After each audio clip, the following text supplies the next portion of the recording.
A. Anyong mga kabusan, nahihirapan ka ba o nalilito ka sa pagbibilang o pagbabasa ng big numbers?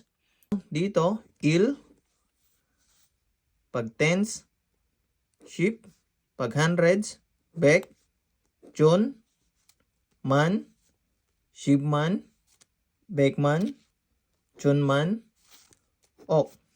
So, eto mga kabusan. So, pag sa English, merong every 3 digits merong comma, no?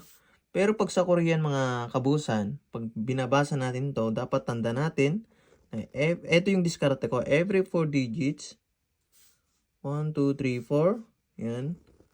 Pag dito, man, tapos sunod dito, ok. So, pag binasa natin to in Korean, 30, samship, kita ba? Yan. Samship. Pag eto naman, 4,253. So, sa chon, 253. Ibek,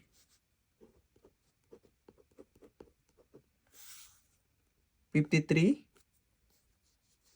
Oship, eto na. So, dito na mga kabusan, Oship na dito. Dahil may man na dito, samman, no? Yan, samman.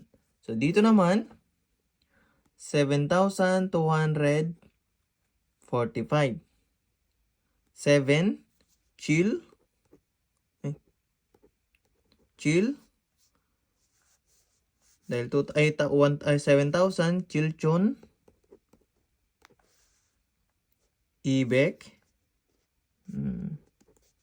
ibek, saship, tapos u.